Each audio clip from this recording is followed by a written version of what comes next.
గత కొద్ది రోజుల క్రితం ఆంధ్రప్రదేశ్ ఉప ముఖ్యమంత్రి వర్యులు పవన్ కళ్యాణ్ గారు తెలంగాణ రాష్ట్ర ప్రజల మనోభావాలు దెబ్బతినే విధంగా ఆంధ్ర రాష్ట్ర కోనసీమకు సంబంధించిన ప్రాంతానికి వారి తోటలు కానీ వారి కొబ్బరికి సంబంధించిన చెట్లు కానీ నష్టం జరిగితే తెలంగాణ యొక్క ప్రజల యొక్క కన్నుబడ్డదని చెప్పేసి మాట్లాడడాన్ని తీవ్రంగా ఖండిస్తున్నాం. ఎందుకంటే తెలంగాణ ప్రజలు కూడా ఒక మంచి మనసున్న కైండ్ హార్ట్ ఉన్నటువంటి తెలంగాణ ప్రజలు ఈరోజు ఉమ్మడి ఆంధ్ర రాష్ట్రంలో ఉన్నప్పుడు తెలంగాణ ప్రాంతానికి సంబంధించినటువంటి అనేక మంది అభిమానులు కూడా పవన్ కళ్యాణ్ గారికి ఉన్నారు. పవన్ కళ్యాణ్ గారు ఏ సినిమా కూడా రిలీజ్ చేస్తే వేలాది మంది అభిమానులు పెద్ద ఎత్తున స్వాగతం పలికి మా హీరో అన్నటువంటి గొప్పగా అభిమానిస్తారు తెలంగాణ ప్రజలు.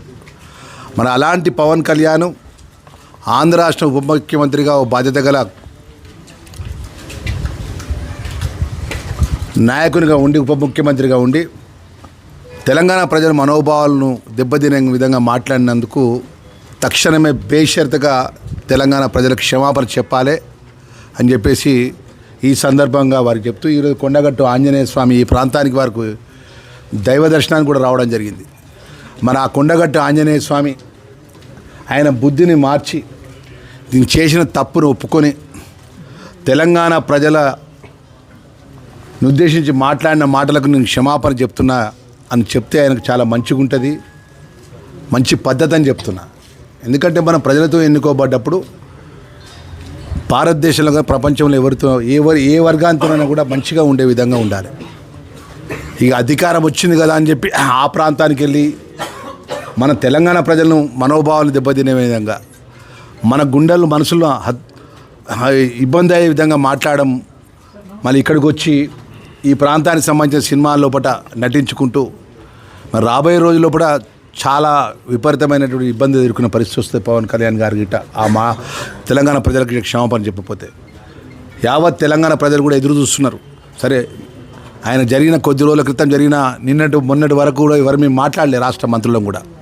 నిన్న మా రాష్ట్ర క్యాబినెట్ మంత్రులు మాట్లాడడం జరిగింది. ఈరోజు ఈ ప్రాంతానికి సంబంధించినటువంటి మరి ధర్మపురి ప్రజల ఆశీస్సున్న ఎమ్మెల్యేగా రాష్ట్ర క్యాబినెట్ వెల్ఫేర్ మినిస్టర్గా ఈ జిల్లాలో మా కొండగట్టు ఆంజనేయ స్వామి ఉంటారు, మా స్వామివారు మనందరి విలవేల్పు. మరి ఆ స్వామివారికి దర్శనానికి కూడా ఆయన వస్తాడు పవన్ కళ్యాణ్ గారు. మరి అందుకే మరి వారిని ఇలా దర్శనం చేసుకొని స్వామివారి కొండగట్టు ఆంజనేయ స్వామి దర్శనం చేసుకొని ఆ దర్శనం తర్వాత ఆ స్వామివారి వారు చేసిన తప్పును నేను తెలంగాణ ప్రజల మనోభావాలు దెబ్బతినే విధంగా మాట్లాడినా అని చెప్పేసి ఆ స్వామివారిని కనుపాన కలిపియాలని చెప్పేసి ఇవాళ స్వామివారి దర్శనం చేసుకున్నాం. ఏది ఏమైనా కూడా మరొకసారి చెప్తున్నా, రాష్ట్ర మంత్రిగా హెచ్చరిస్తున్న పవన్ కళ్యాణ్ గారిని, మీ తెలంగాణ ప్రజలకు బేషరతుగా క్షమాపణ చెప్పాలని చెప్పేసి డిమాండ్ చేస్తున్నా. ఓకేనా?